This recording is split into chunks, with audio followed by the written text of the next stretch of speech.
show. We are shooting from the 18th lane here in Osu, and with my guests Enoch and Seram, we are dwelling more into volunteerism. You're welcome back. Thank you. Yeah. So 7 years of volunteerism, 7 years of this program actually. What has been the benefits? What has been the gains of the program? To you, Enoch, first. Maybe we started first with me, so Seram should start the second part as we are back. Why train it to Seram? I want you to go first. I'm volunteering to pick it up before, so I think okay. to answer you, so I think I mean I think in the earlier part I had touched on that a bit. Okay. So over the course of the past 7 years, okay. As I said, our activities have grown.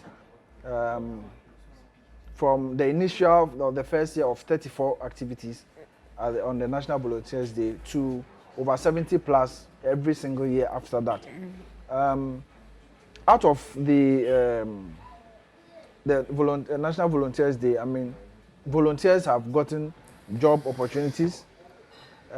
We had participation from Lions clubs and Leo clubs, as well as Rotary and Rotaract clubs as well. They have also gained members, new members, volunteers to join their ranks in their efforts to serve humanity. Also, I mentioned earlier that we had, as part of one of the activities, we built a playground for Langkwantanan School in Medina. There was also on Manjo, we built a library as part of the National Volunteers Day. There have been numerous schools that have had painting or have been painted as a result of the National Volunteer Day activity. So the impact, I would say, has been lasting and has been life-changing for some of the beneficiaries. Personally, even for some of the volunteers themselves, it's also been had their own benefits, because those who have gotten jobs just because they volunteered and networked with someone who is able to help them to secure a job, I would say also that is a benefit. And so I would say it's been successful.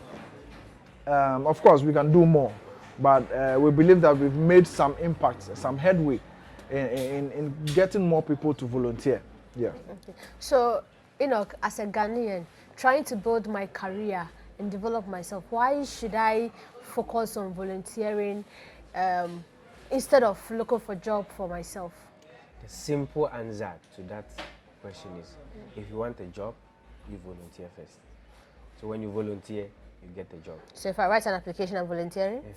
No. Okay. So that is the simple answer. So now let me give you a complex answer to it. So we have this who do you know kind of syndrome. Okay. How do you get to know people? If you are looking for a job, or when you write a CV, you put references. You recommend maybe you are looking for a job you need recommendation. Somebody, how do you know these people? The school is not only our environment. We go to the school, we meet new people, we grow our network. But Sarah mentioned that during these voluntary activities or events or whatever you are doing, you get to meet people. Some people have had job opportunities through these voluntary activities. Now, when you are volunteering, when you put your skills to use through volunteer, you put out all your heart. Somebody is watching. It's not about your application. Some of us are living testimonies. Some of us have gotten some jobs without even writing an application. But the aim was not that we are looking for a job, so we volunteer. We put money first. That is the situation, like in Ghana or maybe across Africa. It could be that because of our lack of basic needs, you look at the Maslow's triangle, we lack some basic needs. So because of that, we say no. Are they going to pay? They will pay. Will they pay us? That kind of are we going to be paid attitude push away a lot of opportunities away from us, because we feel that what we've learned in the classroom or after university, I need to get a job, it's automatic for me. But what did you do till that extent, that level, for 4 years or maybe 3 years in the university? It's a process. What were you doing in the university at that time? The job is not just ready for you there. And even after university, you are not 100% or you are not a professional, you are not highly skilled. But through volunteering in activities or for projects, you get to learn stuff that are outside the classroom. So if you want a job, so now to come back to the simple answer, if you want a job after university, the first year or even before you get to university, you should start volunteering. It's because maybe the awareness is not there. We have not gotten the mentorship to understand the impact and what we can get from volunteerism. So we shy away from it. That is one thing we do at GhanaThink or Ghana Volunteer Program, that we create awareness, because you don't know of it. How can you pursue it? You get it. So if you want a job, you volunteer, you will get a job, because there's a lot of stuff. This brings me to something. When and where should I volunteer? When and where do you know that you have to volunteer? To who? To which organization? Should I know this is the right place to volunteer for me? Okay, I would like to, let me pick it from this way. Volunteering has to be an attitude. Okay. It has to be a habit. Okay. See, things that you do naturally. You are always looking for the opportunity to do that. Okay. So as a volunteer, I won't wait, for instance, for maybe Enoch to show me that, oh, there is this opportunity here before I want to volunteer. Okay. That's where we want to get to. Okay. Okay, so I will speak for those who are not like that. Volunteer opportunities exist all around us. You never know which opportunity you take up will lead you to a desired destination. Because taking up that opportunity, you don't have that intention that, oh, I'm going to volunteer so that hopefully I can meet someone who will give me a job. That is the wrong mentality to volunteer with. Okay. If you do that, whenever you are going to volunteer, you look at the volunteer opportunities that, oh, this one, I can see some celebrities are also publicizing it. So if I go, I'll most likely meet some celebrities who can give me a job. So you are not really going because you want to serve, you want to make things better. But you want to volunteer because you feel that, oh, there will be opportunities there. And that is the wrong attitude or the wrong mentality. To volunteer, even helping an old man or old lady to cross a street, you have volunteered. Yes, the only thing you may get at the end of it may be a thank you from the person, but you have made a difference in the life of that person, and that must be the mentality of a volunteer. You see, it is those simple things. Now, if I naturally do those things, even in a working environment, if I'm assigned to do ABCD, and I have skill set in C, D, even if I'm doing A, and I see CD, that's all, I can do that. I can also do that. And usually I'll just do it without even being asked. I'll give you an example. Where I work, yes, I have my role, but I've become an organizer in the company, because they see that, oh, I'm very good with organizing stuff. I'm very sharp with it. It's easy for me to put events and things together. Those are soft skills. Where did I pick them from? From volunteering. You get it? And that is what is setting me apart from my colleagues. Similarly, I also give another example. So imagine, so we know students will graduate from school, universities. They are all graduates, aren't they? Everyone has done computer science, for instance. What will be the difference between you and the next person? What is the extra that you are bringing on board? Why should we take you and not the other person? What is so unique about you? What is the add-on? You see, and that's the mentality you must have. You are all coming out. You write BC, you all come out with the same grades. What is unique about you? What is the add-on? What is the added benefit that will benefit the organization you are coming to? So you should always be thinking about it. What can I add on that will set me apart? That will make me different? It is simply volunteering, because if I volunteer as a receptionist, I know how to handle people. If I go somewhere and I volunteer to even help children, I mean, people would not know, but dealing with kids, it's a lot of work. You need a lot of patience. I mean, they will do things. But being able to handle such children, for example, gives you a lot of patience, gives you a lot of skills on how to even calm people down. Children, they don't understand your language. So you have to try and mimic something that they will understand. All those things are creative. And you won't realize it, but you are picking up a lot of employable skills that you can use. And that is the most important thing for volunteers. As you volunteer, you learn. When we were building the playground for Lankwantanan, I didn't know much about what will be done. I just said, I'm going there to help. If they need me to carry sand, I'll carry it. But after that was done, I learned how to plan such things. Oh, okay, so if there's some small space, I can have this and this and this done. We can even use car tires and stuff to. I got a whole lot of ideas. Now, one day you might ask me, oh, Charlie, I have a place that I want to do something for children. What can I do? My experience from that volunteer activity will come into mind. Yeah. So we've done this thing somewhere before.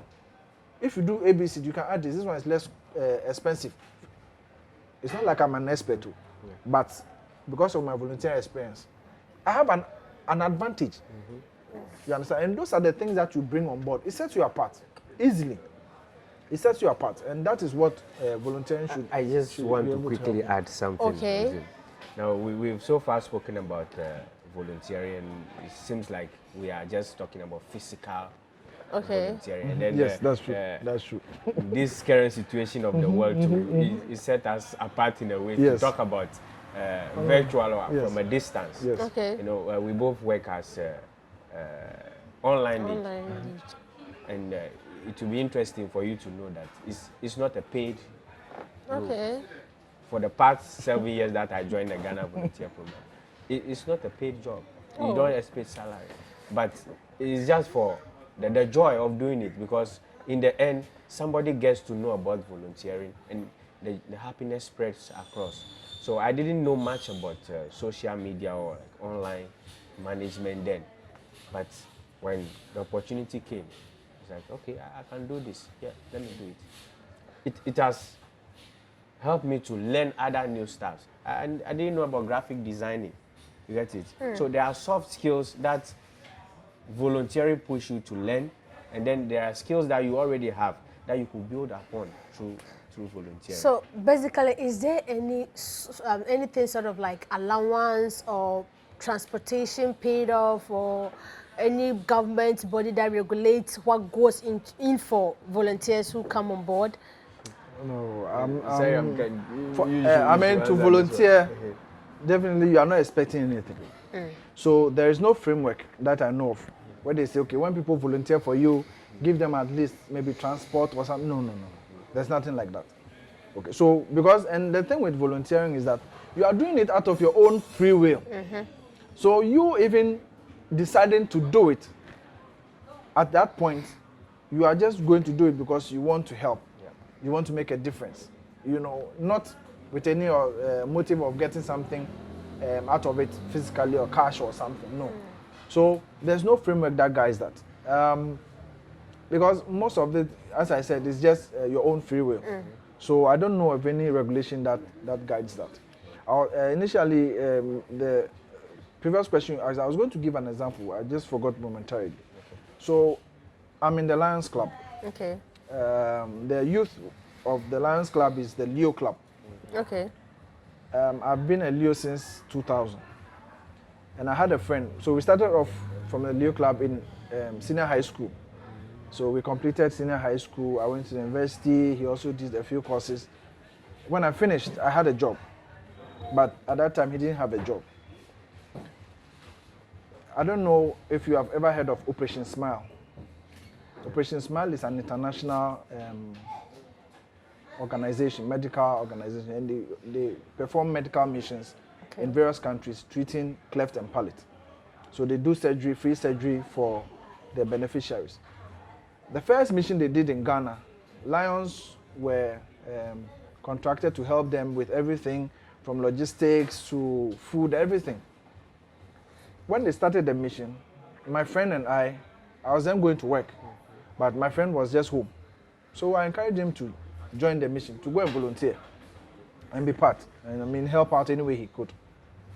The first mission, because he wasn't working, the first mission, and every day he goes from morning and lives with everyone, every single day. Now, they intended to set up in Ghana. So the following year, guess what they did? They were now contacting him. Okay, so go here and get us this, so that we can get that. Then he'll go and do it. Oh, go here and get us this. Then he did that for the second mission. They came. We had the mission. By the third one, they had offered him the country manager role. Did he go out looking for a job? No. He went to volunteer, right? And he put himself in it. Did everything from photography to running around. And they said that, no, this guy is reliable. So they offered him the opportunity. You understand? And those are some of the things that we keep saying, that to be a volunteer, you don't go looking for the opportunities. As you immerse yourself in doing it out of your heart, you realize that invariably people are seeing that, oh, your diligence is showing, your passion is showing. And for a lot of people, that is a deal breaker. Okay. That will let them give you an opportunity. So, in your few final words, what's the difference between volunteerism, internships, and attachments? Let me take Enoch. Oh, they are very different stuffs. Okay. You know, internship, you go to build yourself professionally. Okay. It could be that you are also expecting something in return. Okay. They compensate you, your travel or something like that. The same is attachment, but for volunteering, it's out of free will. I wanted to say something before you ask. Out of free will though, but volunteering is expensive. Okay. You get it? It's expensive. So you mentioned that, is there anybody regulating that kind of stuff?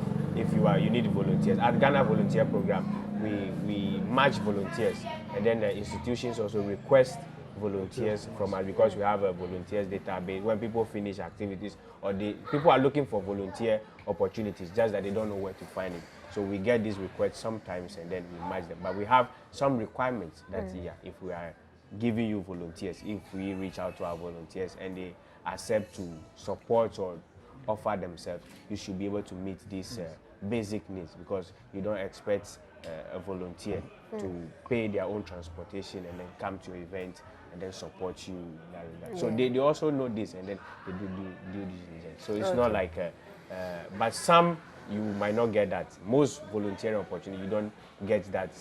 But if they are requesting, then it should be Put that in. Okay. So the difference between internships, attachments, and volunteerism, in your few words, I was the going to final say words. that it is the motive behind it. So internships, strictly for your professional development. Okay. You are going there to learn something to help you in your career. That is internship. An internship you can be sent from an institution to a company. Okay. And so there is some regulatory form. As I mentioned, for instance, so if there's a request to Ghana Volunteer Program is an institution in that case. So they will also set up some guidelines to say that, okay, as this person is coming to volunteer, we expect that you'll be treated this way, you'll not be that, they are in place. Now so you can liken that in that scenario, even though you are a volunteer, you can liken it to an internship sort of, all right? But in volunteering itself, you are just giving of your own free will, your time, your talent, your treasure. And so you don't have that regulatory space around it where you can demand for things, because you want to just give out. And even in doing that, yes, you may also develop professionally. You may learn one or two things, but that is not your aim for volunteering. So that motive has to be noted, that with volunteering, you are looking at making a difference, helping, serving. Okay, with internships, you are looking to develop professionally. Okay, so on the Volunteers Day, how does one get to join? How do I get to join the Volunteer Day? Any social media handle or whatsoever? Yeah, so we said a time frame 21st to that weekend. If it's a weekend, we use that weekend. Okay. So, to 24th. 16 to 24th for this year. So Okay. you just check our website, that is volunteeringh.org, or we post all activities that are happening. If there is one nearest to you, feel free to join. Our social media is Volunteer in GH. That's on Twitter and Instagram. On Facebook, Ghana Volunteer Program. Yeah. Thank you very much for honoring my visit, and this has been the Aiki Show. You can join the conversation on Instagram Aiki Show, Facebook Aiki Show, YouTube Aiki Show. This has been volunteerism and its benefits, when and how to volunteer. Do stay tuned, and thank you once again.